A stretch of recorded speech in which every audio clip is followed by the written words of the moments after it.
রাষ্ট্র, এই মসজিদের ইমাম মুয়াজ্জিনের বেতন দিব রাষ্ট্র, কিন্তু সেখানে ভোট কেন্দ্রের মতো খুঁজতে হয়। যদি পশ্চিমবঙ্গের মমতা ব্যানার্জি মসজিদের বেতন 5 লক্ষ টাকা দিতে হয়, আমরা কেন পারি না? আপনারা কেন টাকা দিতে? মসজিদ বানাইবে রাষ্ট্র, তারপরে টাকা দিবে, বেতন দিবে রাষ্ট্র, কিন্তু আমরা ইমামরাও জানি না, আমরা ঐক্যবদ্ধ না।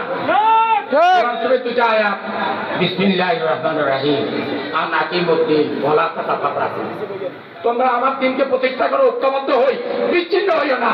এটা কি কোরআন শরীফের আয়াত না? আরেকটা আয়াত, ওয়া তাসিমু বিহাবলিল্লাহি জামিআ ওয়ালা তাফাররাকু। তোমরা আমার রশ্মি রজ্জু দ্বীনের রশিকে সত্তা কেন্দ্র ঐক্যবদ্ধ হই, বিচ্ছিন্ন হইও না, ওয়ালা তাতাফাররাকু। এটা কি কোরআন শরীফের আয়াত না? তো আমরা এটা মানি নাকি? আমরা দুশমনানে ইসলাম তথা ইন্ডিয়ান র আমাদের হুজুরদের মাঝে এমন ভাবে বিভেদ সৃষ্টি করছে, এক ঘরে এক রুমে এক থালায় এক বর্তনে খাইতে দেয় না। পিছনে যে দিগান ওইটা ভালো না, দিগার কথা হওয়ার দিগান ইয়া ভালো না। এই বিভেদ না, আমরা এক প্লেটে খাইতে পারি না, আমাদের এক প্লেটে খাইতে দেয় না।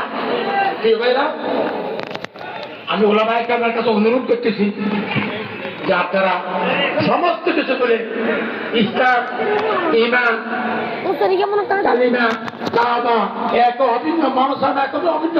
আপনারা তো এই সময় সূত্রে ঐক্যবদ্ধ হন, পৃথিবীর কোন শক্তি, কোন রক্ত চক্ষু আপনাদেরকে কিছু করতে পারবে না। প্রিয় ভাইয়েরা,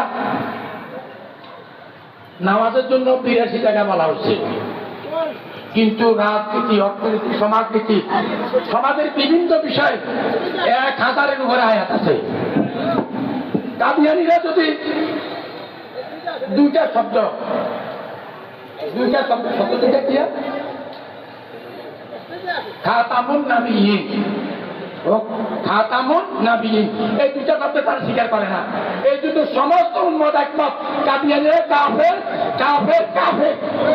তো কোরআনে কারিমে 1000 কত আয়াত আমরা স্বীকার করি না, আমরা এই মাথার কেমনে থাকি? সম্মানিত ওলামায়ে কেরাম, আপনাদের স্তম্ভে বিশাল দায়িত্ব। ইন্নামা ইয়াখশাল্লাহা মিন ইবাদিহিল উলামা। আল্লাহ বলছে আমাকে বেশি ভয় করে তারা ওলামায়ে কেরাম। ওয়ারাসাতুল আম্বিয়া, আপনারা নবীর পরে আপনার ওয়ারিস, জীবনের ঝুঁকি নিয়ে দিন প্রতিষ্ঠায় আন্দোলনে ঝাঁপিয়ে পড়ুন। রিজিকে চাই তো আল্লাহর হাতে, বান্দার হাতে নাই, রিজিক আসমানে।